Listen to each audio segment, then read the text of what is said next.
السلام علیکم ورحمۃ اللہ وبرکاتہ۔ کیا حال ہے سب کا؟ الحمدللہ۔ ہم نماز کے طریقے کے بارے میں کچھ باتیں پڑھ رہے تھے۔ کل ہم نے تکبیر تحریمہ کے بارے میں پڑھا تھا، آج ہم نماز میں قیام کے بارے میں پڑھیں گے کہ کھڑے ہو کر نماز پڑھنی چاہیے، الا یہ کہ انسان بیمار ہو یا اس کے لیے قیام مشکل ہو، کیونکہ قیام جو ہے یہ نماز کا رکن ہے اور اس کو ادا کرنا واجب ہے۔ نماز میں کچھ ارکان ہیں، کچھ سنن ہیں، تو یہ ارکان میں سے ہے۔ اگر کوئی شخص قیام کی استطاعت رکھتا ہے، کھڑے ہو سکتا ہے، تو اس کے لیے جائز نہیں کہ بیٹھ کے نماز پڑھے۔ لیکن جو شخص کسی بیماری، بڑھاپے یا کھڑے ہونے کی وجہ سے شدید مشقت میں مبتلا ہو جاتا ہے اور قیام سے عاجز ہوتا ہے، تو اس کے لیے زمین پر یا کرسی پر بیٹھ کر نماز پڑھنا جائز ہے۔ قرآن مجید میں اللہ تعالیٰ فرماتے ہیں، حافظوا علی الصلوات والصلاۃ الوسطی وقوموا للہ قانتین، سب نمازوں کی حفاظت کرو اور درمیانی نماز کی، اور اللہ کے لیے فرما بردار ہو کر کھڑے رہو۔ اللہ کے لیے فرما بردار ہو کر کھڑے رہو، یعنی قیام کا حکم قرآن مجید سے بھی ہمیں ملتا ہے۔ اس کے علاوہ نبی صلی اللہ علیہ وسلم نے بھی ہمیں قیام کا حکم دیا ہے۔ عمران بن حسین رضی اللہ عنہ کہتے ہیں کہ مجھے بواسیر کا مرض لاحق تھا، تو میں نے نبی صلی اللہ علیہ وسلم سے نماز کے بارے میں دریافت کیا۔ آپ نے فرمایا، کھڑے ہو کر نماز پڑھو، اگر اس کی طاقت نہ ہو تو بیٹھ کر، اگر اس کی طاقت نہ ہو تو پہلو کے بل لیٹ کر، یعنی بالکل چت لیٹ کر پڑھنے کی بجائے کیا ہے، یعنی سائڈ پر ہو جائے انسان۔ اور جو قیام پر قدرت رکھے اس پر قیام لازم ہے۔ امام نووی کہتے ہیں، جہاں تک فرض نماز کا تعلق ہے تو کھڑے ہونے کی قدرت رکھنے کے باوجود بیٹھ کر نماز پڑھنا درست نہیں، یعنی نماز نہیں ہوتی۔ اگر کوئی شخص کھڑے ہونے کی طاقت رکھتا ہے لیکن بس نماز کے وقت جا کے بیٹھ جاتا ہے، اور خصوصاً فرض کے وقت، ایسی نماز میں ثواب نہیں ہوتا بلکہ انسان گناہگار ہوتا ہے۔ بعض خواتین کو دیکھا گیا وہ کچن کا کام سارا کھڑے ہو کر کریں گے، لانڈری کھڑے ہو کے کر رہے ہیں، صفائی بھی اب ایسے اوزار آگے کہ کھڑے ہو کے کر رہے ہیں، سارے گھر کے کام کھڑے ہو کے ہو رہے ہیں، اور جب نماز کا وقت آتا ہے تو جا کے کرسی پہ بیٹھ جاتے ہیں یا زمین پہ بیٹھ کے نماز پڑھتے ہیں۔ تو ٹھیک ہے، اگر نوافل وغیرہ آپ نے بیٹھ کر پڑھنے ہیں تو گنجائش ہے، لیکن فرض نماز میں کھڑا ہونا لازم ہے۔ صحابہ کے بارے میں یہاں تک آتا ہے کہ وہ بعض اوقات ٹیک لگا کر بھی کھڑے ہوتے تھے لیکن قیام کرتے تھے۔ اسی طرح علماء کہتے ہیں کہ جو کوئی بھی قیام کی استطاعت رکھنے کے باوجود فرض نماز بیٹھ کر ادا کرے تو اس کی نماز باطل ہے، نماز ہوتی ہی نہیں۔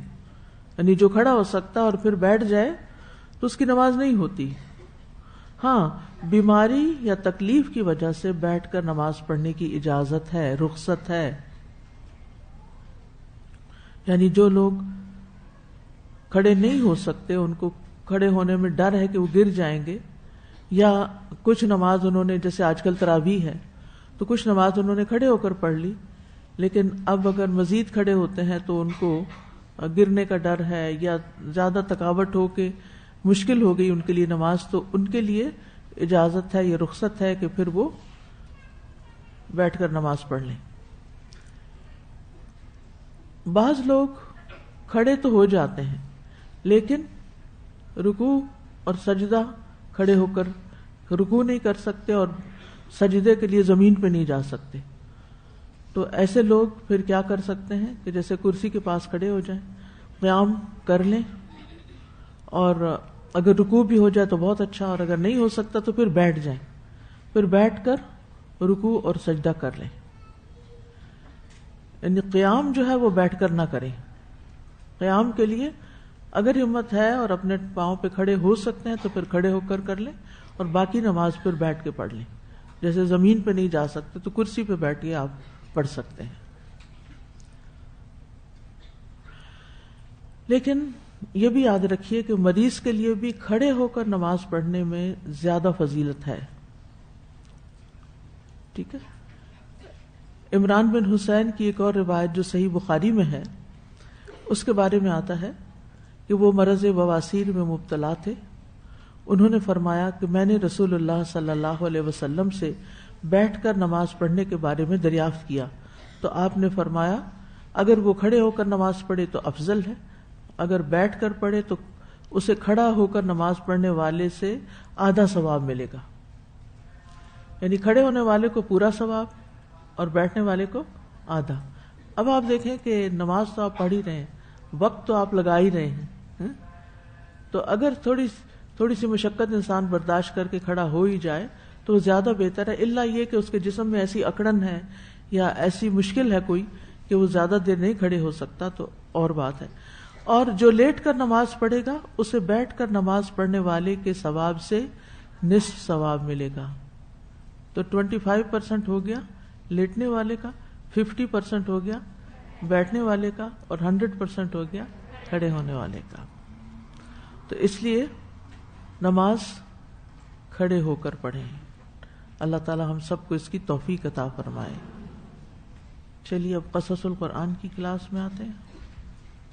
نحمده ونصلی علی رسوله الکریم، اما بعد فاعوذ باللہ من الشیطان الرجیم. بسم اللہ الرحمن الرحیم. رب اشرح لی صدری ویسر لی امری واحلل عقدۃ من لسانی یفقهوا قولی. الحمد للہ الذی خلق اللیل والنہار بقوته ومیز بینہما بقدرته وجعل لكل واحد منهما حدا محدودا وامدا ممدودا ونفعا معلوما. اللهم انت ربي الغني وانا عبدك الفقير وعذابي لا يزيد في ملكك مثقال ذرة. انت ذو الملك والملكوت وذو العزة والجبروت وذو الجلال والإكرام. لا يزيد في ملكك طاعة الطاعين لا يزيد في ملكك طاعة الطائعين ولا تنقصه معصية العاصين. فاغفر لنا وارحمنا برحمتك يا ارحم الراحمين. تمام قسم کی حمد اللہ کے لیے ہے جس نے رات اور دن کو اپنی قوت کے ساتھ پیدا کیا اور ان دونوں میں اپنی قدرت کے ساتھ فرق کیا، اور ان میں سے ہر ایک کے لیے ایک متعین حد مقرر کر دی اور ایک متعین مدت مقرر کر دی اور ایک مفید نفع بنا دیا. اے اللہ تو میرا رب ہے جو غنی اور بے نیاز ہے، اور میں تیرا بندہ ہوں جو کہ فقیر ہے، اور تیرا مجھے عذاب کرنا تیری بادشاہت میں ایک ذرے برابر اضافہ نہیں کرے گا. تو بادشاہت اور سلطنت کا مالک ہے، اور تو عزت اور قوت کا مالک ہے، اور تو بڑائی اور اکرام والا ہے. اطاعت کرنے والوں کی اطاعت تیری بادشاہت میں اضافہ نہیں کر سکتی، اور نافرمانی کرنے والوں کی نافرمانی اس میں کوئی کمی نہیں کر سکتی. پس اے ہمارے رب، اے اللہ ہماری بخشش فرما دے اور اپنی رحمت کے ساتھ ہم پر رحم فرما دے. اے سب رحم کرنے والوں سے زیادہ رحم کرنے والے. نحن نقص عليك أحسن القصص بما أوحينا إليك هذا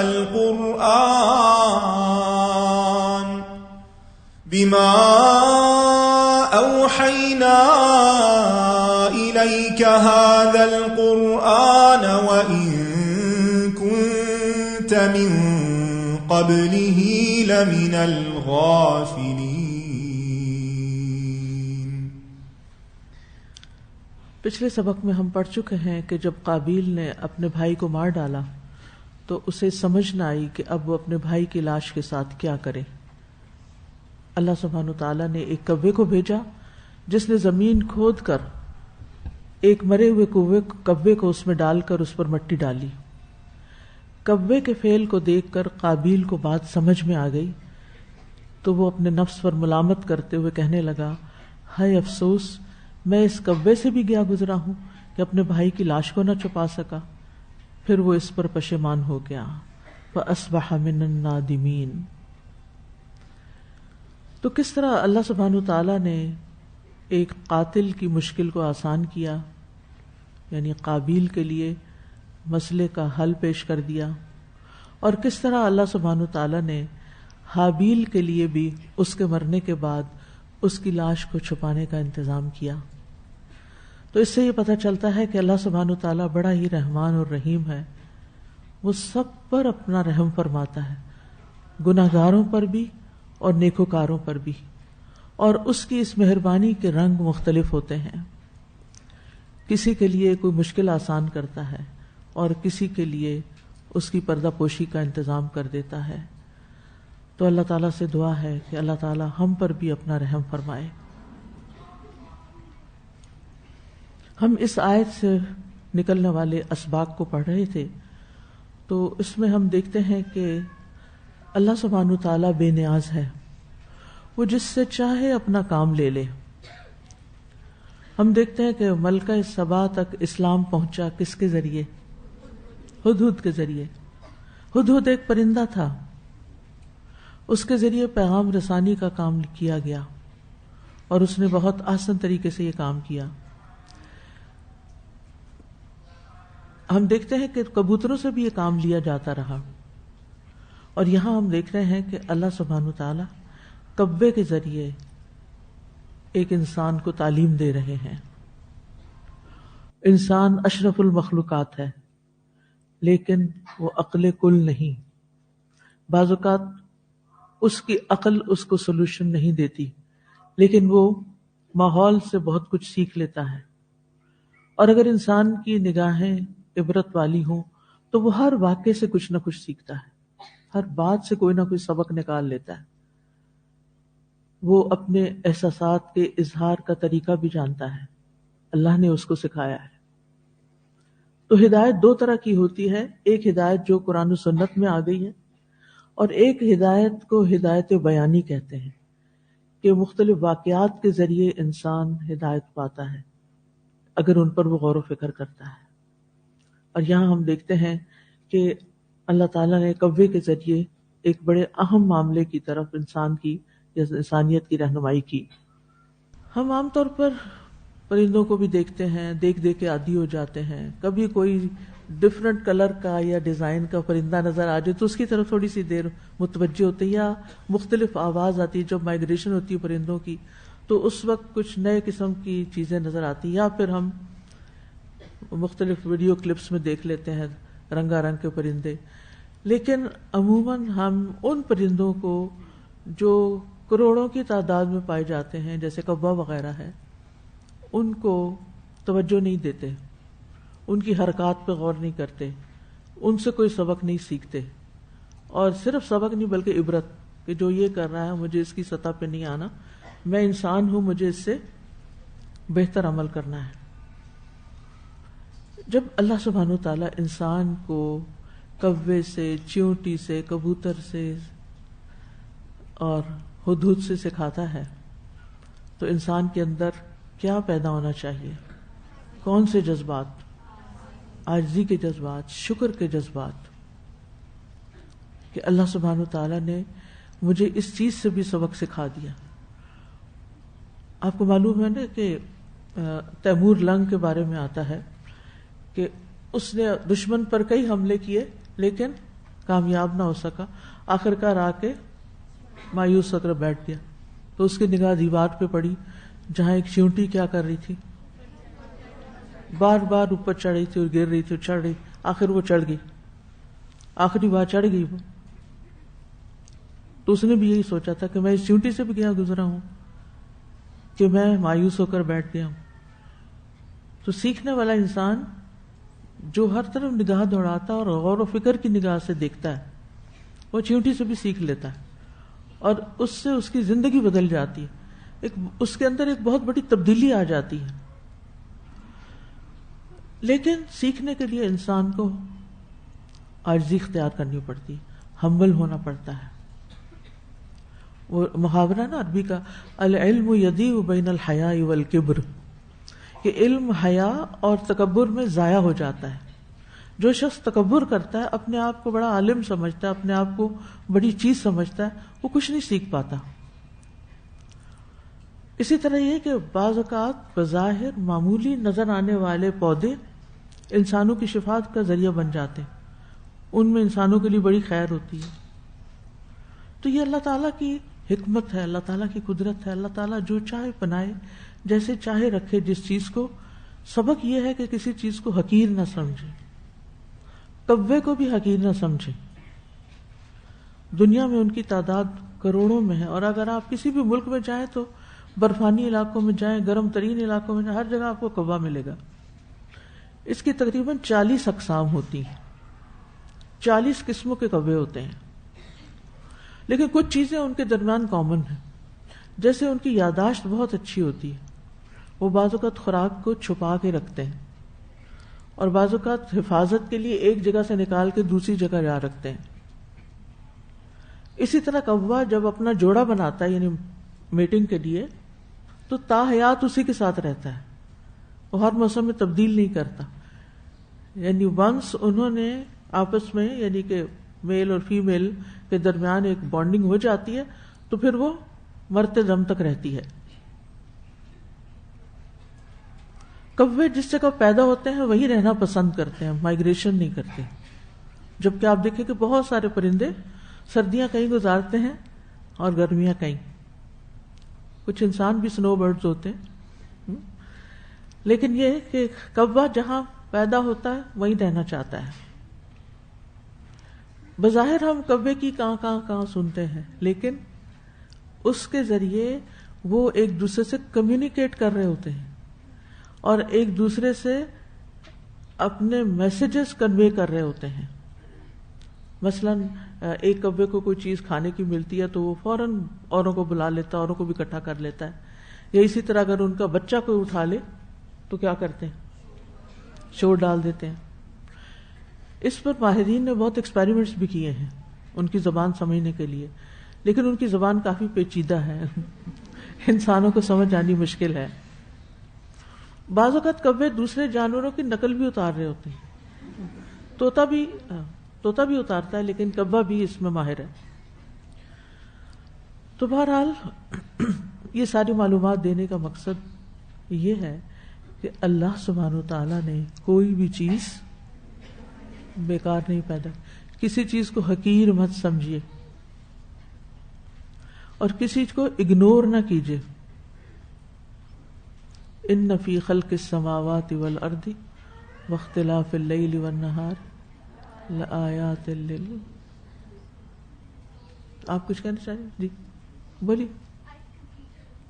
آیت ریپیٹ کروں؟ اچھا کمپلیٹ کروں. اچھا مجھے 2 میسیجز مل رہے ہیں، ایک آگے سے مل رہا ہے ایک پیچھے سے، اس لیے میں جی آپ کیا کہہ رہی ہیں؟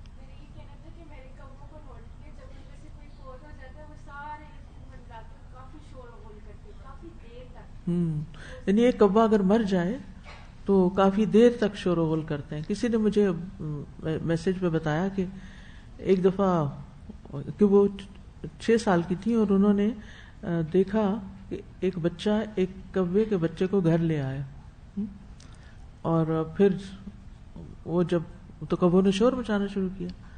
تو بہرحال جب وہ گھر والے باہر نکلے تو صرف کوے نے اس بچے کے سر پہ آ کے ٹھونگے ماری جس نے اٹھایا تھا. ایسی یادداشت ان کی. تو اللہ کی مخلوق کے اندر ایک ہاں آپ کیا کہتی ہیں؟ مائک لیجیے.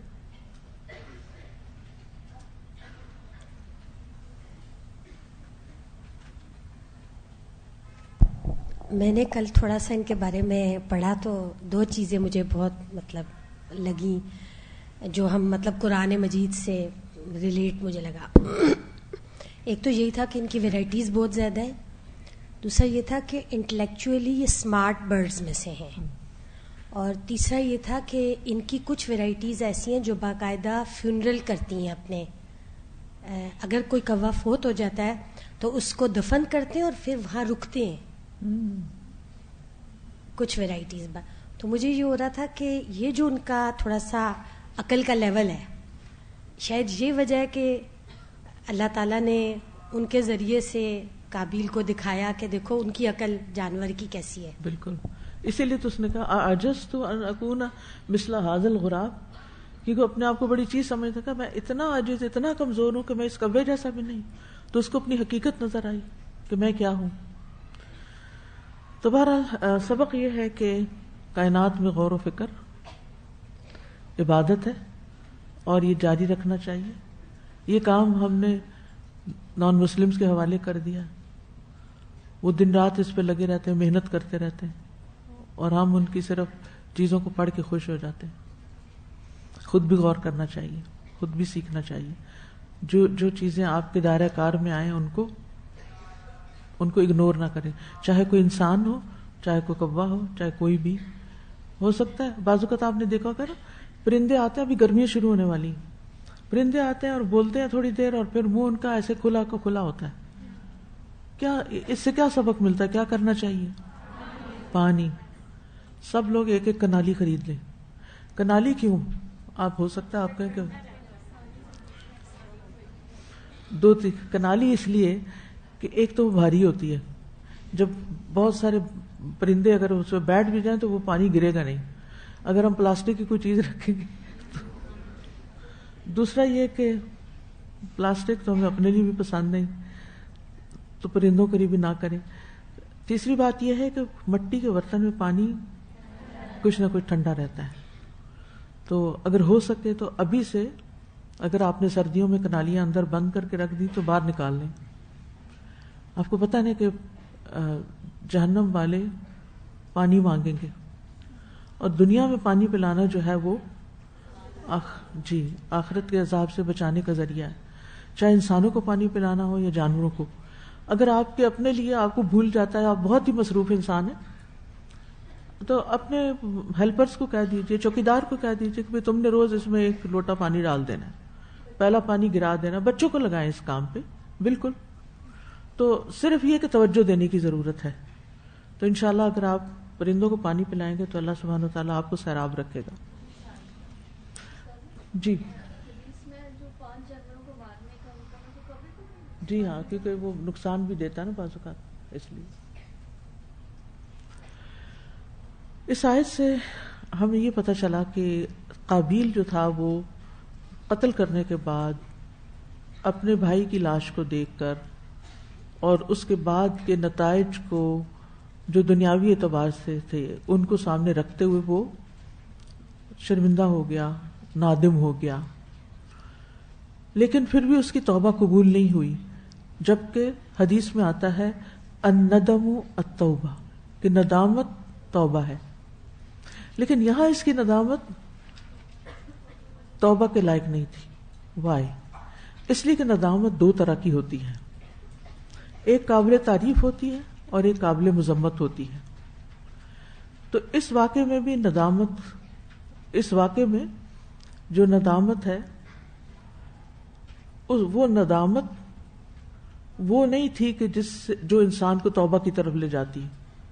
کیونکہ ندامت کی جو 2 قسمیں ہیں، ایک کون سی؟ وہ ندامت جو توبہ کی طرف لے جاتی ہے، اور دوسری وہ ندامت جو ایک عاجز، ناکام اور خسارہ اٹھانے والے انسان کی ہوتی ہے. یعنی جب ہمیں کوئی فیلئر ہوتا ہے زندگی میں تو اس وقت ہم شرمندہ ہوتے ہیں، پریشان ہوتے ہیں. کس بات پہ؟ جب ہمیں کوئی دنیا میں نقصان ہوتا ہے تو ہم کیوں نادم ہوتے ہیں کہ ہائے اب لوگ کیا کہیں گے، ہائے لوگ کیا کہیں گے. اس بات کی ندامت، میں لوگوں کو منہ کیسے دکھاؤں گا، میری ناک کٹ گئی. تو جب لوگوں کی وجہ سے آپ نادم ہو رہے ہیں تو یہ ندامت توبہ میں نہیں شمار ہوتی. تو پہلی ندامت قابل تعریف ہے، دوسری ندامت قابل مذمت ہے کہ صرف انسانوں کے ڈر سے یا انسانوں کی سے بچنے کے لیے یا ان کی شرمندگی یا عار سے بچنے کے لیے انسان نادم ہو. اسی لیے ہم دیکھتے ہیں کہ ہر ندامت سزا کو ختم نہیں کرتی. ہر مجرم جرم کرنے کے بعد کسی نہ کسی درجے میں ضرور نادم ہوتا ہے. لیکن آپ نے دیکھا کہ کسی مجرم کو جو دنیا میں بھی پکڑا جاتا ہے یا اس کو جیل ہوتی ہے یا کوئی اور سزا ہوتی ہے، وہ اگر یہ کہے کہ میں بہت شرمندہ ہوں، آئی ایم سو سوری، مجھے معاف کر دیجئے، معاف ہو جائے گا؟ نہیں. تو انسان غلطی کرتے وقت سوچ سمجھ کے کرے، خاص طور پر کبیرہ گناہ، کہ ان پر صرف ندامت سے سزا ختم نہیں ہوگی، کیونکہ ندامت ایک فطری چیز ہے، انسان کے اندر ہے کہ وہ ایسی چیزوں پر نادم ہوتا ہے. تو بہت سے لوگ جب کسی غلط کام کا ارتکاب کر لیتے ہیں یا سستی کرتے ہیں یا پڑھتے نہیں ہیں یا وقت پر اپنا کام نہیں کرتے، یا مثلاً ان کی کوئی فلائٹ مس ہو جاتی ہے یا کوئی اپرچونٹی چلی جاتی ہے یا کسی بھی قسم کا کوئی لاس ہوتا ہے، تو اس وقت ان کو اپنی کوتاہی کا احساس ہوتا ہے، چاہے تھوڑا یا زیادہ. لیکن صرف کوتاہی کا احساس کافی نہیں. جب تک انسان اپنا رویہ نہ بدلے اور آئندہ کے لیے اس اپنی غلطی سے سبق نہ لے. کچھ لوگ ہوتے ہیں غلطی کرتے ہیں، ندامت ہوتی ہے، پھر ادھر ادھر باتیں کر کے اپنے آپ کو، اپنی ندامت کو بھلا دیتے ہیں. ایسے ہی ہوتا ہے نا، یعنی جب ہمیں کوئی شرمندگی ہوتی ہے تو پھر ہم کیا کرتے ہیں، یا کوئی لاس ہوتا ہے، کوئی ریگریٹس ہوتے ہیں، پھر ہم کیا کرتے ہیں، پھر کبھی کسی کو کال کرتے ہیں، کبھی کسی سے ڈسکس کرتے ہیں. یہ سارا عمل کیا ہے، یہ ہم کیا کر رہے ہوتے ہیں، اس کو قصہ سنا، اس کو سنا، اس کو سنا. کیوں؟ تاکہ ہمارے اندر سے، یعنی ہم وینٹ آؤٹ کر سکیں، وہ جو اندر شرمندگی یا ندامت یا ریگریٹ کا احساس ہے وہ باتیں کر کر کے باہر نکل جائے. کیا یہ ایک درست سلوشن ہے؟ ٹھیک ہے، وقتی طور پر آپ کو ریلیف مل جائے گا، لیکن مسئلہ تو اپنی جگہ ہے. آپ کو غور کرنا ہے کہ آپ نے اس نتیجے پہ کیوں پہنچے، اور اگر وہ اللہ کے حق میں کوئی کمی تھی، دین کی کوئی حد آپ نے توڑی، تو پھر اللہ سے باقاعدہ توبہ کریں. باقاعدہ توبہ کرنے کی ضرورت ہوتی ہے، خالی شرمندہ ہونے سے کافی نہیں. وہ توبہ کا ایک پارٹ ہے کہ آپ شرمندہ ہیں کہ آپ سے گناہ ہو گیا یا آپ نے جان بوجھ کے کر لیا، لیکن اب آپ عہد کر رہے ہیں کہ آئندہ میں ایسا نہیں کروں گا. یہ عہد کس نے کیا تھا؟ جن سے بائی مسٹیک قتل ہو گیا تھا، موسیٰ علیہ السلام. فلن اکون ظہیرا للمجرمین، آج کے بعد تو میں مجرموں کا کبھی ساتھ نہیں دوں گا. ٹھیک ہے نا؟ تو بات یہ ہے کہ ہر ندامت سزا کو ختم نہیں کرتی، لیکن وہ کون سی ندامت ہے جو سزا کو ختم کر دیتی ہے؟ تو وہ ندامت ہے خالص اور سچی توبہ میں جو ندامت پائی جاتی ہے، جس میں انسان آئندہ گناہ نہ کرنے کا عزم کرتا ہے، جس میں انسان اپنی کوتاہی پر افسوس کرتا ہے، جس میں انسان لوگوں کا حق لوٹاتا ہے. الا من تاب وآمن وعمل عملا صالحا. یہ جو عمل عملا صالحا، اس میں دونوں چیزیں آتی ہیں. اپنی ذات میں بھی اصلاح کر لیتا ہے، اور اگر کسی کا حق مارا ہے تو واپس کر دیتا ہے، اس پہ ڈٹا نہیں رہتا. کسی کا مال چرایا ہے یا کسی کے اوپر کوئی الزام لگایا ہے یا کسی کے خلاف کوئی ناروا بات کی ہے تو سوری کر لیتا ہے. فَأُولَٰئِكَ يُبَدِّلُ اللَّهُ سَيِّئَاتِهِمْ حَسَنَاتٍ وَكَانَ اللَّهُ غَفُورًا رَحِيمًا. مگر جس نے توبہ کی اور ایمان لایا اور نیک عمل کیے تو یہی لوگ ہیں کہ اللہ ان کی برائیوں کو بھلائیوں سے بدل دے گا، اور اللہ بہت بخشنے والا، نہایت رحم کرنے والا ہے. اور جو کوئی توبہ کرے اور نیک عمل کرے تو یقیناً وہ اللہ کی طرف پلٹ آتا ہے. خوب پلٹنا. ٹھیک ہے، توبہ کر کے نیک عمل کرنے والا ہی دراصل اللہ کی طرف پلٹتا ہے، وہ سچا توبہ کرنے والا ہے. ایسے لوگوں کی برائیاں بھی نیکیوں میں بدل جاتی ہیں.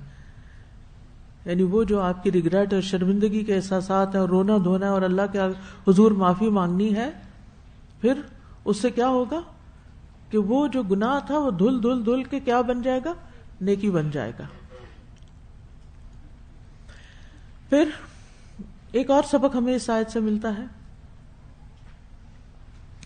کہ نافرمانی کرنے والا اگر سچی توبہ نہیں کرتا، اللہ کے آگے نہیں روتا، حق نہیں لوٹاتا، معافی نہیں مانگتا، تو یہ ندامتیں اور یہ حسرتیں اس کے دل کے اندر ایک تنگی پیدا کرتی، اس کا دل گھٹنے لگتا ہے، اس کا غم بڑھنے لگتا ہے، اس کے نفسیاتی مسائل بڑھنے لگتے ہیں. تو عام طور پر تو سائیکائٹرسٹ پھر کیا کہتے ہیں کہ تم پھر بس بول دو جو دل میں، نکال دو. وہ نکال بھی دے، لیکن جہاں نکالنا چاہیے، جس سے معافی مانگنی چاہیے، اگر آپ وہاں تک نہیں نہ پہنچے تو کیا ہوگا؟ مسئلہ نہیں حل ہوگا. وہ وقتی طور پر آپ کو تھوڑا سا ریلیف ہو جائے گا کسی کی باتوں سے، لیکن دوبارہ پھر آپ وہیں لوٹ جائیں گے. تو اس لیے بہت ضروری ہے کہ انسان اللہ سبحانہ و تعالی کے حضور سچی توبہ کرے. اب یہاں پر آپ دیکھیں کہ یہاں اس نے یہ کہا یا ویلتا، تو صرف یا ویلتا، ہائے میری شرمندگی، ہائے افسوس، یہ میں نے کیا کر دیا، بس اس حد تک بات تھی.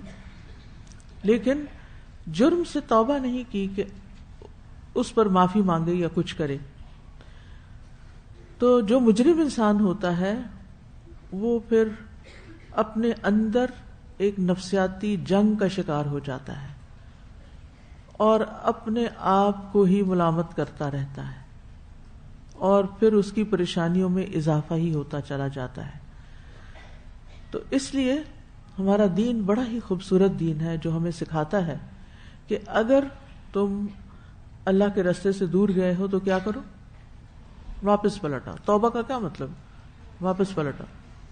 تو ایک درجہ ہوتا ہے گناہگاروں کی توبہ کا، ٹھیک ہے، اور ایک ہوتا ہے متقین کی انابت کا، جو اس سے اوپر کا درجہ ہے.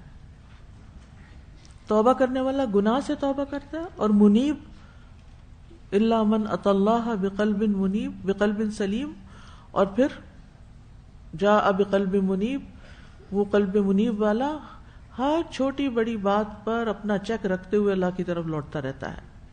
اور اگر انسان یہ نہیں کرتا تو پھر چھوٹا جرم، چھوٹا گناہ، چھوٹی بات جس پہ اس نے توبہ نہیں کی، وہ بڑھتے بڑھتے بڑھتے اس کا ایک میجر نفسیاتی مسئلہ بنا دیتی ہے اس کا. اور پھر انسان ہلاکت کو پکارتا ہے، یا ویلتا، اے میری ہلاکت، یا ویلتی. ہلاکت کیوں پکارتا ہے؟ آپ کو پتہ نہیں کہ ایسے لوگ پھر سوئسائڈل ہو جاتے ہیں، وہ اپنے آپ کو ہی ہلاک کر دینا چاہتے ہیں. جو لوگ نفسیاتی مرض کا شکار ہوتے ہیں، جب وہ مرض اپنی حد کراس کر جاتی ہے، لا علاج ہو جاتی ہے، تو پھر یا ویلتا، یہ بڑا اپروپریٹ لفظ ہے جو یہاں پر آیا ہے کہ اس نے یعنی پھر الٹیمیٹلی اپنی ہلاکت ہی پکاری. اور یہاں تو یہ لگتا ہے نا کہ جیسے اس نے کبے کو دیکھا اور قبر کھودتے، اور پھر وہ اس کے یعنی یہ نہیں، اس سے پتہ چلتا کہ صرف ایک ہی دفعہ اس کی یہ ریگریٹ تھی یا ساری زندگی کے لیے رہ گئی. کیونکہ ایسے خیالات انسان کو بار بار آتے رہتے ہیں، ہائے میں نے فلاں موقع پر یہ کیا تھا، مجھے یہ نہیں کرنا چاہیے تھا. تو اب کیا ہے، اگر کیا تھا اور نہیں کرنا چاہیے تھا، آپ نے اعتراف کر لیا، اب اللہ سے معافی مانگ لیں اور اس کے بدلے میں کوئی نیک کام کریں، کیونکہ ان الحسنات یذہبن السیئات. اور اس سے کیا ہوتا ہے، اور اس میں خاص طور پر صدقہ بہت فائدہ دیتا ہے، کیونکہ صدقے سے دل کی تنگی کا علاج ہوتا ہے. صدقہ بیماریوں کا علاج بھی ہے نا، تو داؤ مرداکم بصدقات، اپنے مریضوں کا علاج صدقے سے کرو. اب یہ جو صدقہ ہے یہ صرف جسمانی بیماریوں کا علاج، عام طور پر تو ہمارے جسمانی بیماریوں کا علاج اس سے کرتے ہیں.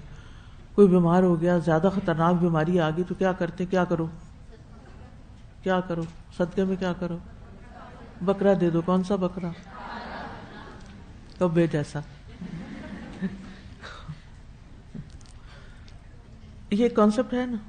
اس کی بیس ہے، یعنی کالے کی تو نہیں لیکن صدقے کی بہرحال ایک بیس ہے. کہ آپ دیکھیے کہ اس پروسیس کے اوپر کبھی غور کیجئے کہ انسان اپنا بیگ کھولتا ہے، اس میں سے کچھ نکالتا ہے اور ڈالتا ہے، اور پھر بالآخر اپنے ساتھ لڑ کے نکال لیتا ہے اور ڈبے میں ڈال دیتا ہے. یہاں سے نکل کے وہاں چلا گیا، جدائی ہو گئی. تھوڑی دیر کیا ہوگا، جس وقت تک آپ نے نکالا نہیں نا، صرف اس وقت تک آپ کے اندر ایک کشمکش ہوگی، ایک اندگھٹن سی ہوگی. جس وقت وہ نکل جائے گا تو یہ ریورس ہو جائے گی فیلنگ. کیا؟ سکون لوٹ آئے گا. اب آپ نے اپنے نفس کے خلاف جا کر کیا کیا؟ صدقہ کیا یا کوئی بھی نیکی کا کام کیا. صدقے کی کئی قسمیں بھی ہیں نا، صرف مال نہیں، کئی قسمیں ہیں صدقہ کرنے کی. الکلمۃ الطیبۃ صدقہ. ایک شخص کا ہر وقت موڈ آف رہتا ہے، آپ کو اس سے بات کرنا بڑا ہی مشکل لگتا ہے، لیکن آپ اس سے پھر بھی اچھے طریقے سے بولتے ہیں، دل نہیں کر رہا آپ کا، تو ہو سکتا ہے کہ وہ اسمائل ہی کر دے، تو پھر کیا ہوگا؟ واپس آپ کو کیا ملے گا؟ آپ کی اپنی گھٹن. وہ جو کولڈ وار چل رہی تھی نا گھر میں دو لوگوں کے بیچ میں، وہ ختم ہو جائے گی اور آپ ریلیکس ہو جائیں گے. آپ اس بیماری سے باہر نکل آئیں گے، آپ اس دل کی تنگی سے باہر نکل آئیں گے. وَأُحْضِرَتِ الْأَنفُسُ الشُّحَّ. تو شح کا علاج صدقے میں ہے، دوسروں کے ساتھ بھلائی کرنے میں، کسی بھی قسم کی بھلائی جو آپ کر سکیں. تو جب دل کی یعنی دل کی تنگی کا علاج قرآن کی تلاوت سے بھی ہوتا ہے، لیکن دل کی تنگی کا علاج خدمت خلق سے بھی ہوتا ہے.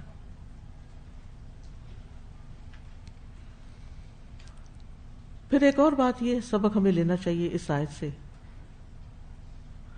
کہ انسان ماضی کی غلطیوں سے سبق لے، ان پہ صرف افسوس نہ کرے، کیونکہ یہاں پر وہ صرف ایک افسوس کی حد تک کہہ رہا ہے. اور یہاں بھی آپ دیکھیں جو کہہ بھی نا یا ویلتا اعجزت، فوکس کس پہ ہے؟ اپنے آپ پہ ہے نا اس کا.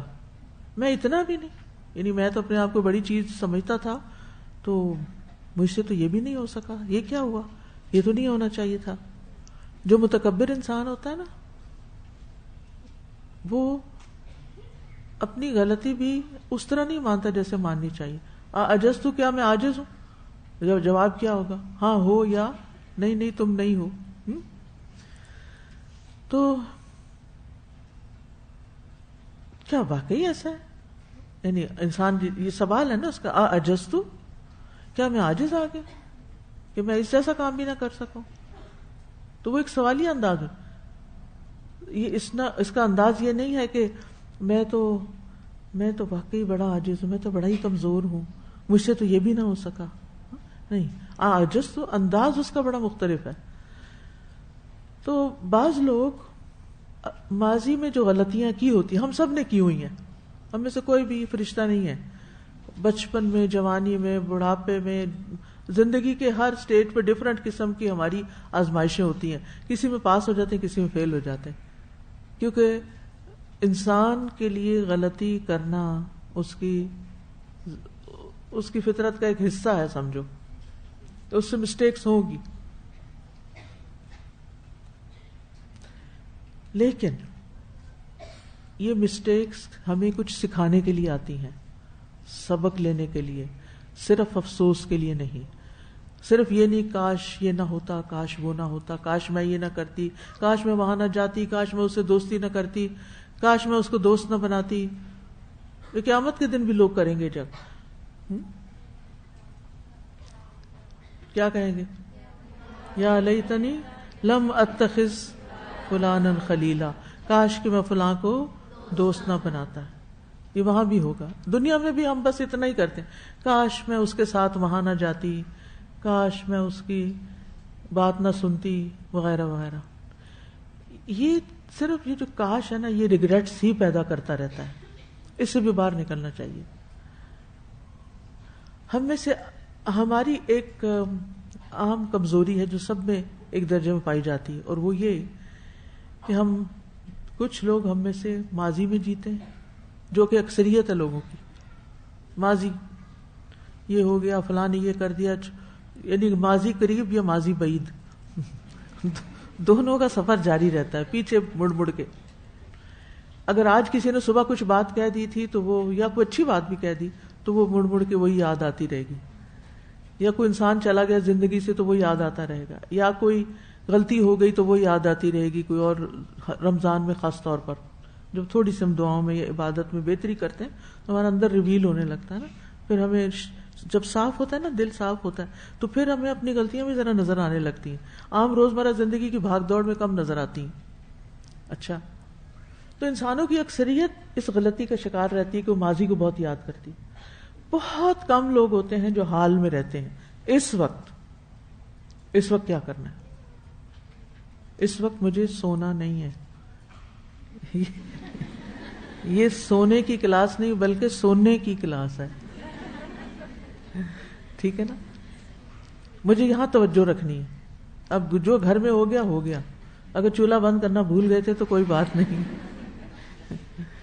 کیونکہ وہ بار بار نا نفس کے اندر سے وسوسے اٹھتے رہتے ہیں. وہ میرا خیال ہے آج میں نے یہ کام نہیں کیا تھا, او ہو فلاں کے ساتھ میں نے وعدہ کیا, وہ یہ ہو گیا. ان باتوں کو نہیں, حال میں رہیں. اس وقت کیا ہو رہا ہے, تبھی آپ غور و فکر کر سکیں, تبھی آپ سبق سیکھ سکیں گے, تبھی اپنی زندگی بہتر بنا سکیں. کچھ لوگ فیوچر کے خوف کا شکار رہتے ہیں. ہمارا کیا بنے گا, ہم بوڑھے ہوتے جا رہے ہیں, ہمارا کوئی سنبھالنے والا, ہمارا کیا بنے گا. بس اسی غم میں گھلے چلے جاتے ہیں. کیا کریں, ایسے سارے مسائل کو اللہ کے سپرد کر دیں. جس نے پیدا کیا نا اس کی ہم اس کی مخلوق ہیں, وہ ہماری ٹیک کیئر کرے گا, وہ کوئی بندوبست کر دے گا. مجھے اس وقت یہ سوچنے کی ضرورت نہیں, اور نہ میں یہاں بیٹھ کے سوچ کے اپنے مستقبل کو سنوار سکتی ہوں. ٹھیک ہے, کچھ پلاننگ کرنی چاہیے, لیکن ہر وقت دماغ پہ سوار نہیں کرنا کسی چیز کو. تو ایسی سوچیں تباہ کن سوچیں ہوتی ہیں, اور غیر ضروری قسم کی ٹینشن انسان کے اندر پیدا کر دیتی ہیں. بیٹھے بیٹھے آپ پریشان ہو اٹھتے ہیں, اور ایسی ٹینشن جو ہوتی ہے وہ ایک ہلاک کرنے والی چیز ہوتی ہے انسان کو, اور جس سے کئی قسم کی بیماریاں بھی پیدا ہوتی ہیں. اور یہ بات اب پروون ہے کہ سٹریس جو ہے وہ کئی خطرناک بیماریاں پیدا کرتا ہے.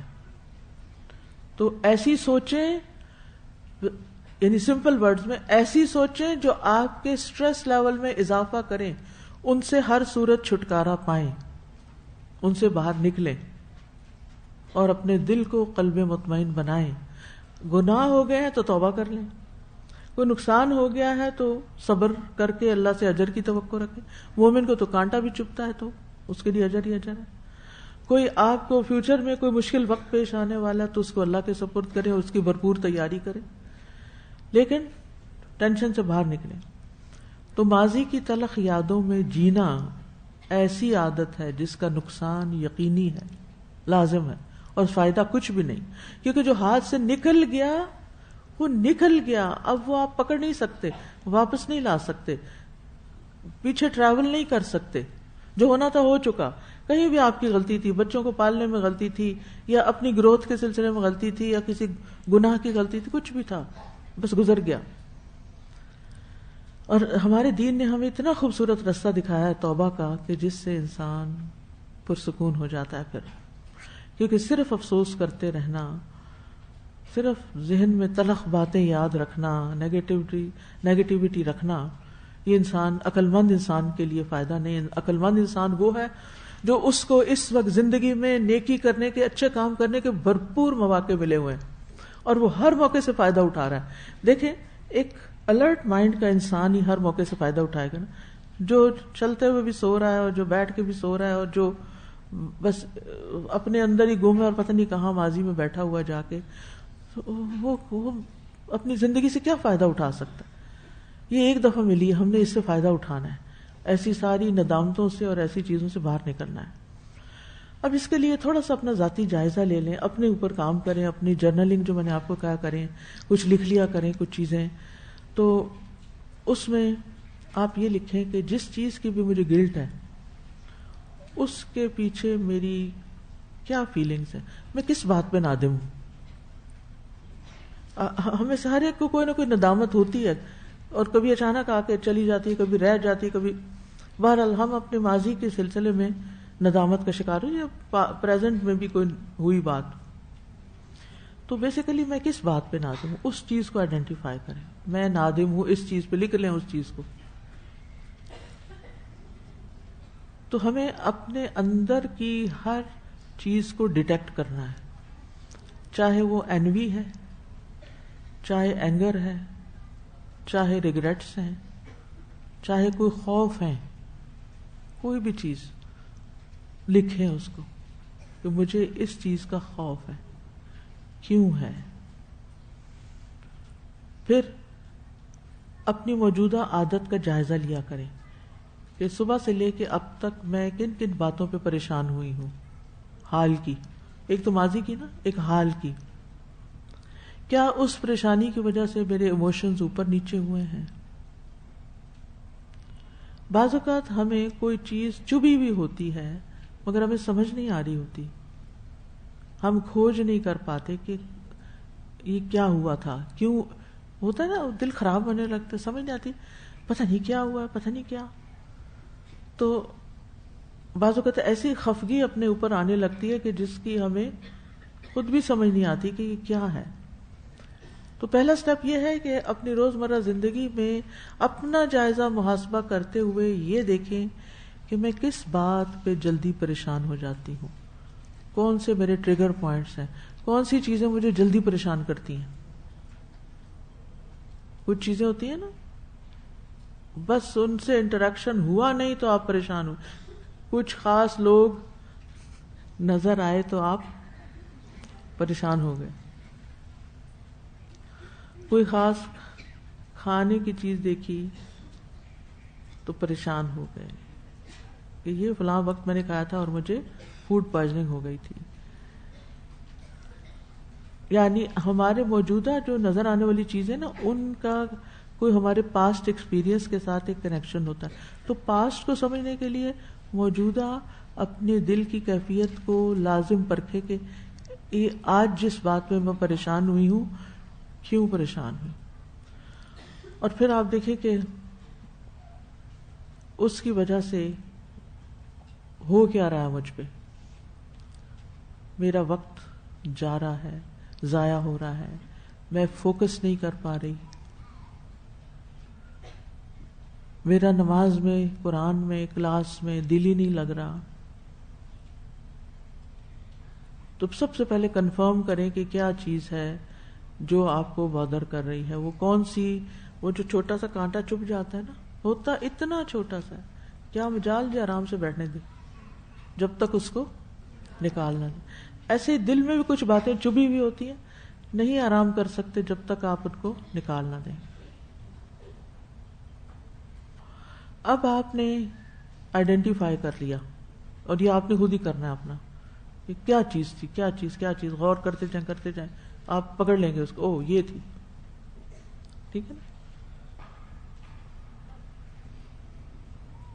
مثلاً آپ صبح اٹھتے ہیں، شیشے میں اپنا منہ دیکھتے ہیں تو ایک ریڈ سا ڈاٹ نظر آتا ہے، آپ کیا سوچتے ہیں؟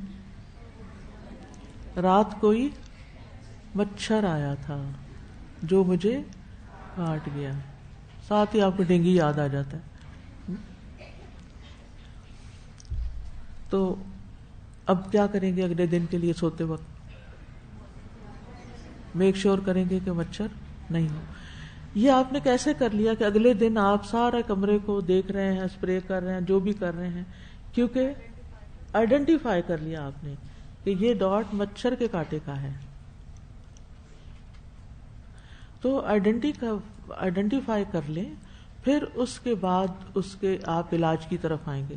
سب سے پہلی بات یہ ہے کہ آپ اپنی فیلنگز کو ویلیڈیٹ کریں. ویلیڈیٹ کا مطلب سمجھ کیا ہے؟ کیا مطلب ہے؟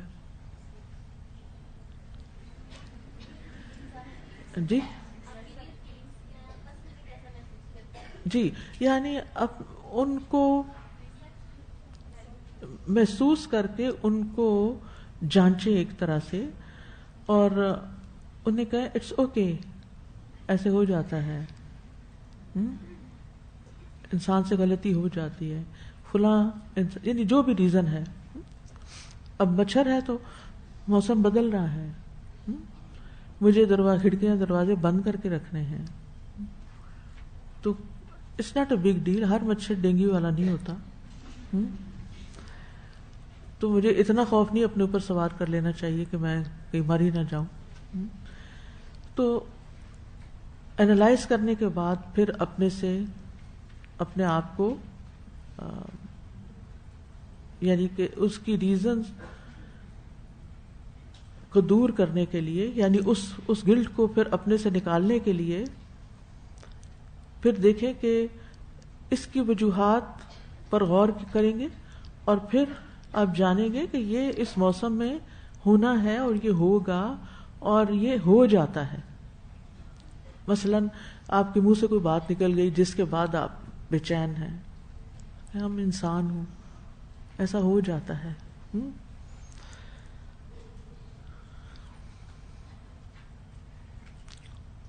بعضوں کا ٹیچر سے کوئی سوال کرتا ہے، جواب نہیں آتا، تو وہ کیا کرتا ہے؟ اپنے سے کوئی بات بنا کے جواب دے دیتا ہے. بعد میں کیا ہوتا ہے پھر؟ اس وقت تو جان چھڑا لی، اپنا امیج برقرار رکھا، لیکن بعد میں اندر نے ستانا شروع کر دیا. دوسرے کو چپ کرا دیا، اپنے کو کیسے چپ کرائیں گے؟ اب یہ طریقہ آپ کو آنا چاہیے. آپ کو پتہ چل گیا کہ آپ کی یہ بے چینی کیوں ہے، وجہ بھی پتہ چل گئی کہ میں نے اپنی ریپوٹیشن کے لیے کیا تھا، اپنے امیج کے لیے کیا تھا، اور جو کہ ایک غلط بیانی تھی. اچھا، یہ غلط بیانی کیوں ہوئی؟ کیونکہ میرے اندر ایک فیئر تھا. فیئر کیا تھا؟ کہ اسٹوڈنٹ کے دل سے میرا روب چلا جائے گا، یعنی ریپوٹیشن خراب ہونے کا ڈر تھا. تو ہم بھول گئے کہ اس وقت یہ نہیں کرنا. تو آپ سوچیں کہ میری اصل حقیقت کیا ہے، میری اصل ریپوٹیشن کیا ہے، میرا اصل امیج کہاں ہے، مجھے کس کی نگاہوں میں اپنا امیج بنانا چاہیے؟ اللہ کی. تو کیا اس کام کو کر کے اللہ کی نگاہوں میں امیج بن گیا؟ نہیں. پھر آپ دیکھیں کہ بڑے بڑے اسکالرز تھے، وہ کیا کہتے تھے؟ امام مالک کیا کہتے تھے؟ لا ادری، مجھے نہیں معلوم. کتنے ریلیکس، لا ادری، مجھے نہیں معلوم. اگر آپ اقرار کر لیتے ہیں کہ مجھے نہیں معلوم، اور ہر بندے کو ہر چیز معلوم نہیں ہوتی، تو اس کے بعد کا نتیجہ کچھ اور ہوگا. اب اگر یہ لکھ لیں آپ کہ مجھ سے یہ غلطی ہوئی، آپ نے اقرار کر لیا، لیکن ہر بندہ یہاں تک نہیں پہنچتا کہ وہ اپنی غلطی کو وہاں سے نکال کے آئیڈینٹیفائی کرے. تو سب سے پہلے بیڈ فیلنگ کی کاز کو آئیڈینٹیفائی کرنا ضروری ہے. جیسے کسی بھی بیماری کا صحیح علاج ہو ہی نہیں سکتا جب تک کہ ڈائگنوسس ٹھیک نہ ہو. اگر وہ اس میں غلطی ہے نا تو دوائی غلط مل جائے گی. جب دوائی غلط ہوگی تو پھر کیا ہوگا؟ علاج غلط ہوگا. تو جب غلط علاج ہوگا تو کیا ہوگا؟ بیماری اور بڑھ جائے گی. ہم عام طور پر اس طرح کی روحانی بیماریوں میں یا اپنی غلط یعنی ان گلٹس کے علاج میں غلط طریقہ علاج استعمال کرتے ہیں، جس کی وجہ سے وہ پریشانی وقتی طور پہ دب جاتی ہے، لیکن وہ کسی اور شکل میں نکل آتی ہے، وہ کچھ اور بن جائے. پھر ہمارے چڑچڑا پن پیدا ہو جاتا ہے، بیہیویئر ایشو آ جاتے ہیں. کبھی لوگ ڈھیٹ ہو جاتے ہیں، کبھی ضدی ہو جاتے ہیں، کبھی ان کو پرواہ ہی نہیں رہتی. کیا یہ سب ہیلتھی ایٹیٹیوڈ ہے؟ یہ ہیلتھی نہیں ہے. ٹھیک ہے. اب آپ دیکھیں کہ بعض لوگ، جیسے پہلے میں نے کہا کہ صرف دوسروں کو جا کے بتاتے ہیں کہ ہم سے یہ ہو گیا اور ہماری یہ پریشانی ہے، اور لیکن کتنے لوگ ہوتے ہیں کہ جو ایمپتھی رکھتے ہیں. ایمپتھی کا مطلب پتا ہے نا کہ ان کو یہ احساس ہے کہ وہ سمجھتے ہوں آپ کی فیلنگز کو، اور آپ کے ساتھ ایک ہمدردی بھی رکھتے ہوں، اور آپ کی بات کو پوری طرح سمجھتے بھی ہوں.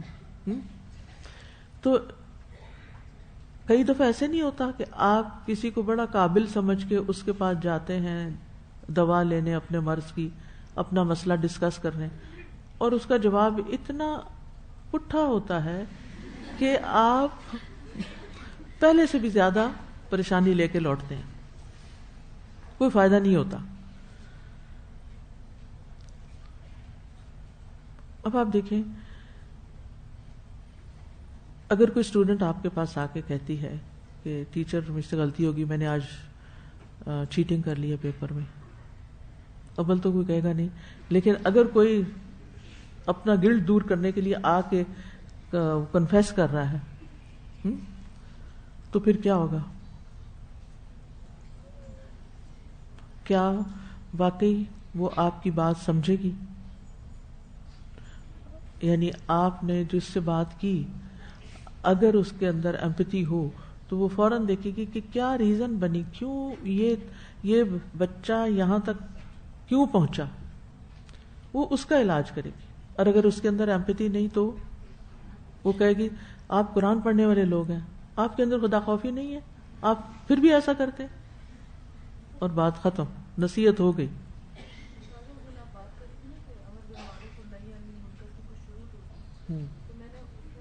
مائک لیجیے ذرا اچھے سے بتائیے،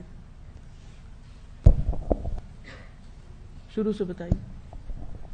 اس دن آپ بات کر رہی تھی کہ امر بالمعروف اور نہی عن المنکر کی جو شروط ہیں وہ داعی کو ضرور پڑھنی چاہیے. تو میں نے اس کو سرسری سا ہی پڑھا تھا، لیکن اس میں ایک چیز تھی کہ جو پہلے سے نادم ہو اس کو پھر نہی عن المنکر نہیں کیا جائے گا. کتنی اچھی بات ہے نا یہ، کہ جو پہلے سے ہی ایک ریگریٹ لے کے آپ کے پاس آیا ہے تو آپ اس کو مزید ٹینشن دے رہے ہیں. یعنی ہر وقت لوگوں کو کہنا کہ کچھ خدا کا خوف کرو، تم میں تقویٰ نہیں، تم اللہ سے نہیں ڈرتے، تم قرآن پڑھتے اور عمل نہیں کرتے، ان تانوں سے اصلاح نہیں ہوتی، حالات درست نہیں ہوتے. یعنی امر بالمعروف تانا دینا نہیں ہے، بلکہ پہلے سچویشن کو پہچاننا ہے کہ اگلا شخص کس کیفیت میں ہے. کچھ لوگ نارمل طریقے سے بتا رہے ہوتے ہیں، کچھ لوگ شرمندگی سے بتا رہے ہوتے ہیں، کچھ لوگ رونا بھی شروع کر دیتے ہیں، کچھ لوگ جذباتی ہو جاتے ہیں. تو ہر ایک کا علاج الگ ہوگا. جیسے ایک سر درد ہوتا ہے، کہنے کو سر درد ہے، ہیڈ ایک ہے، کیا ڈاکٹر کے پاس جائیں تو سب کو ایک ہی دوا دیتا ہے؟ نہیں. تو بہرحال بہت دفعہ ہمیں کوئی ایسا مہربان نہیں ملتا جو ہمیں ہماری ریگریٹ سے نکالے. بعض ریگریٹس ایسی ہوتی ہیں یا بعض گناہ ایسے ہوتے ہیں کہ آپ ہر ایک کو بتا بھی نہیں سکتے، کیونکہ آپ کو پھر ڈر ہوتا ہے کہ اگر میں نے یہ بتائے تو میرا امیج خراب ہو جائے گا، وہ میرے بارے میں کیا سوچیں گے.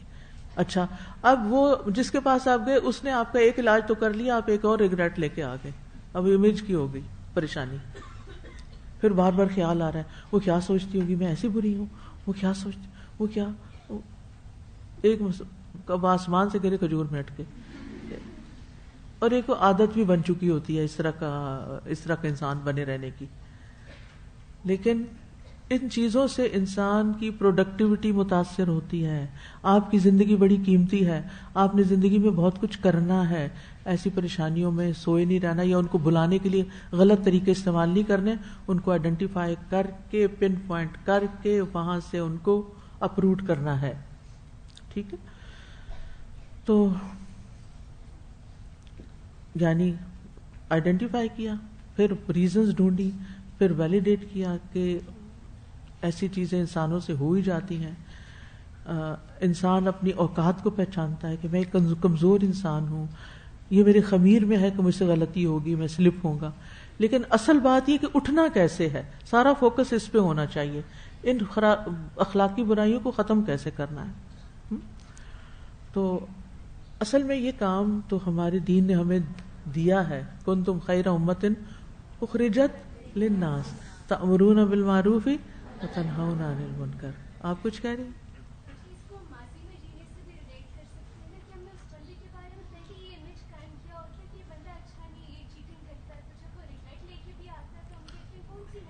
ہاں، یہ تم تو روز یہی کرتے ہو، تم سے تو یہی ایکسپیکٹڈ تھا. جی ہاں، نہیں آئے گا. تو بہرحال میں طریقہ بتا رہی تھی کہ خالی نصیحتیں نہیں کر دینی کسی کو اگر کوئی آپ کے پاس آ جائے، بلکہ وجہ معلوم کرنی ہے کہ یہ یہاں تک پہنچا. ہو سکتا ہے یہ اسٹوڈنٹ سبق نہیں یاد کرتا، ہو سکتا ہے اس کے گھر کے حالات ایسے ہیں، مطلب ریزن تلاش کریں کہ وہ اس مصیبت میں پھنسا کیوں ہے. آپ استاد ہیں، آپ مینٹر ہیں، آپ فیسیلیٹیٹر ہیں، آپ ایک ہمدرد دوست ہیں، تو اگر کوئی آپ کے پاس اپنا مسئلہ لے کے آتا ہے تو آپ کو اس کی روٹس تک پہنچنے کی ضرورت ہے تاکہ وہاں سے آپ علاج شروع کریں. اگر آپ نے وہاں سے شروع نہیں کیا نا تو مسئلہ حل نہیں ہوگا. وہ چپ کر کے بیچارہ اپنی عزت بچا کے بیٹھ جائے گا، ڈانٹ ڈونٹ کا کے بات ختم ہو گئی. تو آپ کو کیا کرنا ہے؟ اوکے فائن، ایسا ہو جاتا ہے، انسان ہے، ہو سکتا ہے ہم نے بھی کبھی اسٹوڈنٹ لائف میں ایسے کیا ہو. لائٹلی اس بات کو لے کے پھر آپ اس کو اس میں سے نکالیں گے. ایک دم جمپ نہیں کرنا کسی کے اوپر، اور ان فیلنگس کو اگر کوئی ریگریٹ میں ہے یا آپ خود ہیں تو ان کو نارملائز کرنا ہے پہلے. اور پھر اگر انسان نارمل ہو جائے اور سوچنے سمجھنے کے قابل ہو جائے اور اینکشسنس سے انسان باہر نکل آئے تو اب انسان اس قابل ہوگا کہ کوئی سولوشن سوچ سکے. ٹھیک ہے. اور اگر آپ ٹیچر ہیں تو آپ آئندہ کے لیے سوچ کے رکھیں گے کہ اگر مجھ سے کبھی کسی طالب علم نے ایسا سوال کیا یا ایسا مسئلہ بتایا تو میں نے اس کے ساتھ کیا کرنا ہے. ایک دم غصے میں نہیں آنا. اسی طرح ماں ہے اگر آپ اور آپ کے بچے ہیں، بچے ڈر کے مارے اپنی غلطی نہیں بتاتے، چھپا دیتے ہیں، توڑ کے گلاس اوپر چپ کر کے باہر نکل جاتے ہیں کیونکہ ان کو پتا ہے کہ وہ تو ٹوٹا، ہمارا دل بھی ٹوٹے گا. تو بتانے کی زحمت ہی نہیں کرتے. پھر جھوٹ آ جاتا ہے، نہیں اس نے توڑا ہوگا، میں نے نہیں توڑا. دیکھیں نا ایک کتنی خرابیاں آگے نکل رہی ہیں. تو اس میں پھر جب ایک انسان ٹھنڈے دل سے اپنی فیلنگز کو ویلیڈیٹ کرنے کے بعد، ساری سچویشن کو سمجھنے کے بعد نارمل ہوتا ہے تو پھر اس کے بعد یہ ہے کہ انسان سوچنے کے قابل ہوتا ہے کہ اب میں نے کیا کرنا ہے. تو خلاصہ کیا ہے؟ یعنی پھر سولوشنز آپ کو اللہ تعالیٰ سجھائے گا اور آگے آنے شروع ہو جائیں گے. ٹھیک ہے. تو فرسٹ اسٹیپ کیا ہے کہ اگر پریشانی یا ٹینشن ہو رہی ہے تو رک جائیں، غور کریں کس بات پہ، وجہ کیا ہے. جتنی وجوہات ظاہری طور پر محسوس ہوں لکھیں. یہ اپنے اوپر لکھ کے آپ اپنی تھراپی خود کر رہے ہیں، اپنے تھراپسٹ خود ہیں، اور یہ آپ کو بننا پڑے گا. اور اگر آپ ہر وقت دوسروں پہ ریلائی کر رہے ہیں، ڈیپینڈنٹ ہیں، اب میں یہ فیل کر رہی ہوں، چلو میں اپنی دوست کو بتاتی ہوں میں یہ فیل کر رہی ہوں، اب میں اس کو کال کر لیتی ہوں، اب میں یہ کر لیتی ہوں، یہ سب غلط طریقے ہیں. اپنے اوپر خود ورک کریں، اپنی ذمہ داری خود لیں، اپنی اصلاح کا طریقہ خود سوچیں، اپنے آپ کو پہچانیں کہ مجھے کیا چیزیں پھر فائدہ دیتی ہیں. یعنی کب میں غمگین ہوئی تو کس غم سے نکلنے کے لیے مجھے کس چیز نے فائدہ دیا، وہ نوٹ کر لیں اپنی ڈائری میں، تاکہ آئندہ پھر دوبارہ اگر اسی سچویشن میں آپ ہنسے تو وہی حل دوبارہ کریں. تو ساری وجوہات نوٹ کریں، ایک ایک کو پرکھ کے دیکھیں، سوچیں کہ اس میں سے اصل سبب کیا ہے. سیکنڈ اسٹیپ، جب معلوم ہو جائے تو سوچنے کی کوشش کریں کہ میں نے کیوں کیا. ٹھیک ہے. کیا ہے، کیوں. پہلا ہے کیا کیا تھا، نہ دوسرا ہے کیوں کیا تھا. اب اپنے آپ سے بھی نہیں شرمانا اور اپنے آپ سے بھی جھوٹ نہیں بولنا، اپنا سامنا کریں، اپنے آپ کو آئینے میں دیکھیں. اگر آپ نے اپنے آپ کو پہچان لیا نا تو یہ چیز آپ کی زندگی میں ایک انقلاب پیدا کر دے گی. اپنے ساتھ سچے ہو جائیے، یہ جملہ کبھی نہ بھولیں. اپنے ساتھ نہیں جھوٹ بولنا. یخادعون اللہ والذین آمنوا وما یخدعون الا انفسہم. یہ منافقانہ روش ہوتی ہے کہ انسان اپنے آپ کو دھوکے میں رکھتا ہے. سچی بات بتائیے اپنے آپ کو کہ میں نے یہ غلطی اس لیے کی تھی. ٹھیک ہے. مجھے اپنے آپ سے مزید سوال کیجیے، مجھے کیا خدشات لاحق تھے، کیا مجھے کوئی فائدہ چاہیے تھا، کیا مجھے کوئی تعریف چاہیے تھی، کیا مجھے کسی مالی چیز کے کھو جانے کا ڈر تھا، یا مجھے یہ ڈر تھا کہ لوگ مجھے جج کریں گے، یعنی میرے بارے میں ججمنٹل ہوں گے، لوگ میرے بارے میں کیا کہیں گے.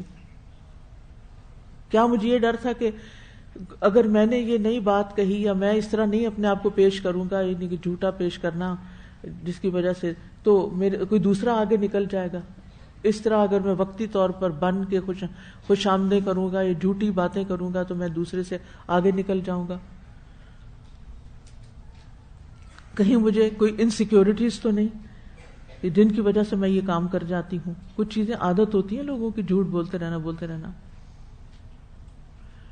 تو کوئی انسیکیورٹی تو نہیں کہ دوسرے میرے مقابلے میں اوروں کی تعریف زیادہ ہوگی، شہرت، مثلا آپ نے کسی کی غیبت کر دی اور پھر آپ اپنے آپ سے پوچھیں کہ میں نے اس لیے تو نہیں کی تھی کسی کی غیبت، کہ وہ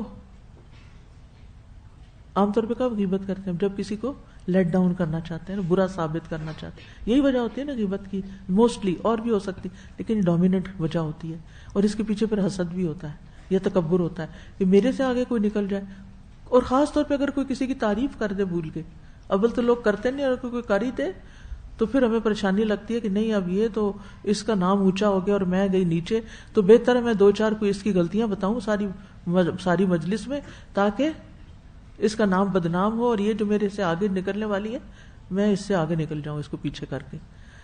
تو پھر ہم اس طرح کی حرکتیں کرتے ہیں، اور اگر ہم نے یہ کی ہے نا، اور ہم نے اپنے اندر خود ان جرمز کو آئیڈینٹیفائی کر لیا ہے اور پھر ہم نے اپنے لیے نوٹ کر لیا، تو پھر ہم اس کا علاج کریں، پھر مرض پتہ چل رہا ہے نا، پھر اب اس کا علاج شروع کریں گے۔ اور بچوں کے معاملے میں ہم بعض اوقات بہت ان ریئلسٹک رویہ اختیار کرتے ہیں، ہم سوچتے ہیں کہ اگر ہم ان کو ایسے پیش نہیں آئیں گے، ایسے بن کے نہیں دکھائیں گے تو بچے میری بات نہیں مانیں گے، سر چڑھ جائیں گے، بگڑ جائیں گے، اور لوگوں کے بارے میں ہم کیا سوچتے ہیں؟ لوگ ہمیں یوز کریں گے، یہ ہم سے ناجائز فائدہ اٹھائیں گے اگر ہم نے ان کے ساتھ ایسا نہیں کیا۔ تو یہ ساری اسکروٹنی کا جو پروسیس مکمل ہو جائے گا تو پھر اگلا سٹیپ کیا ہوگا؟ پھر اب آپ ان میں سے ایک ایک ریزن کو سوچ کر اس کا علاج ڈھونڈیں گے، اور آپ اس اینکشسنس سے نکل آئیں گے۔ اب آپ کا سارا توجہ اور فوکس کس پہ ہوگا؟ اب آپ آ جائیں گے اس موقع پر کہ اگر آپ کے دل میں یہ خیال آ رہا ہے کہ کسی اور کی عزت مجھ سے زیادہ ہو جائے گی، تو اب آپ قرآن پڑھنے والے ہیں ماشاءاللہ، آپ کو اس کا جواب قرآن سے مل جائے گا۔ کیا ہے؟ ان العزت للہ جمیعا۔ اگر آپ کو یہ ہو کہ اس کی جاب کی پروموشن ہو جائے گی اور مال میں آگے نکل جائے گا، تو کیا جواب دیں گے اپنے آپ کو؟ کیا سوچائیں گے؟ واللہ خیر الرازقین ان اللہ هو الرزاق ذو القوۃ المتین۔ جتنا میرا رزق ہے وہ مجھے مل کے رہے گا، کوئی پیچھے نہیں کر سکتا، کوئی اور راستہ کھل جائے گا، ضروری نہیں کہ اسی راستے سے ملے، اللہ تعالیٰ کوئی اور اپرچونٹیز نکال دے گا۔ اور کیا خوف ہوتا ہے جس کی وجہ سے ہم گناہ کر جاتے ہیں؟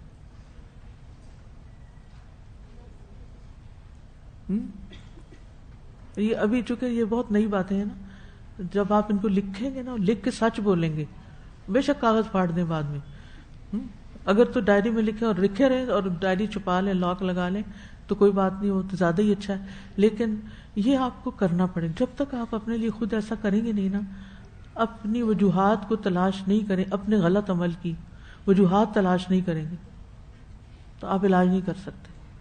تو پھر اس جو فیئرز ہیں نا آپ کے، جن فیئرز کی بنا پہ آپ نے یہ غلط کام کیا، چیٹنگ کی یا دوسرے کو غیبت کی یا جھوٹ بولا یا جو بھی غلط کام کیا یا کسی پہ بہتان لگایا، تو پھر کیا ہوگا؟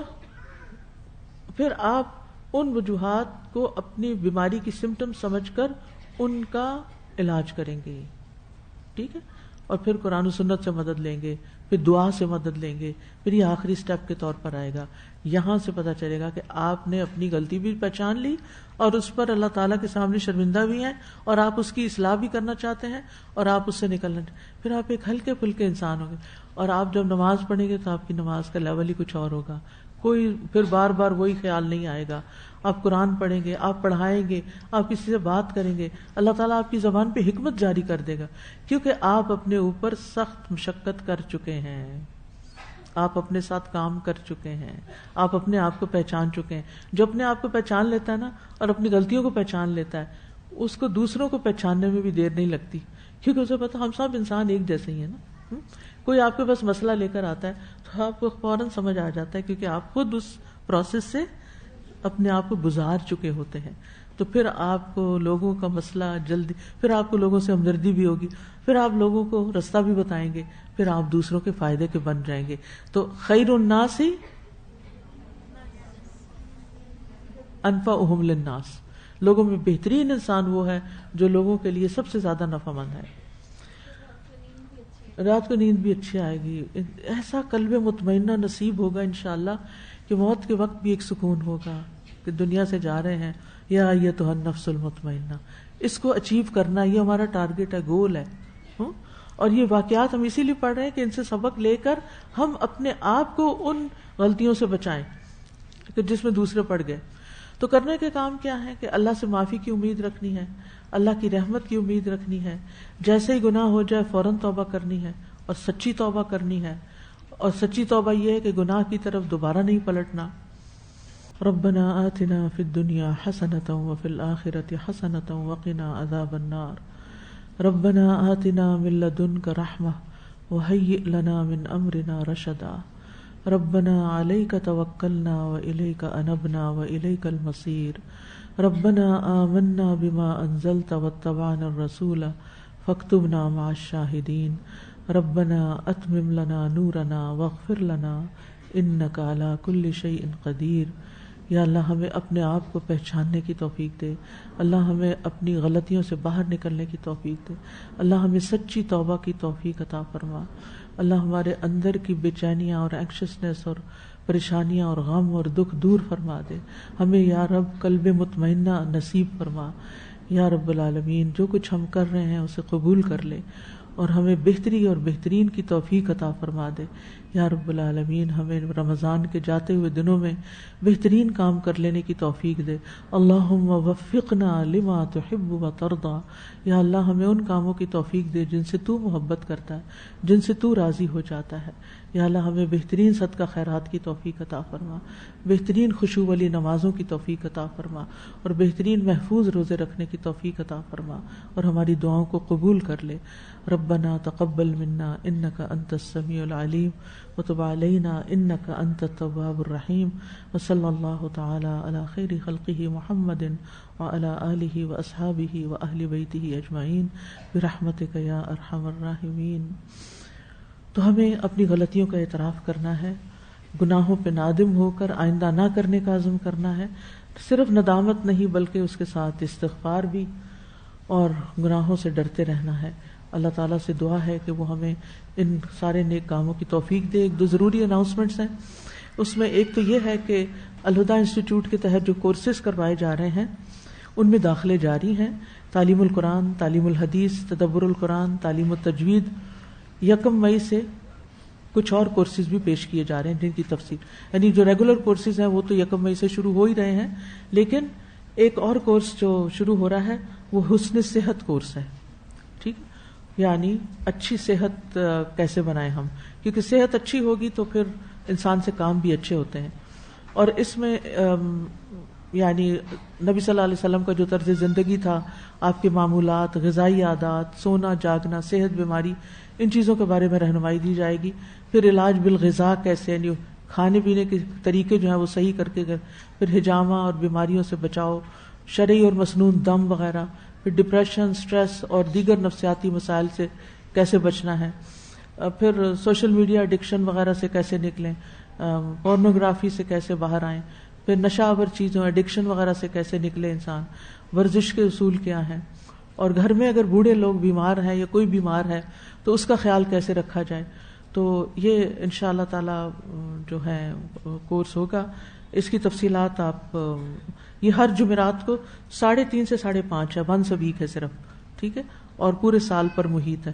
تو جو لوگ بھی اس میں ایڈمیشن لینا چاہیں، اگر آپ اپنی پڑھائی کے ساتھ نہیں لے سکتے جو obviously مشکل ہوتا ہے، تو اپنے رشتہ داروں کو، دوستوں کو، یونیورسٹی فرینڈس کو، اوروں کو بتا سکتے ہیں تاکہ لوگوں کو فائدہ ہو.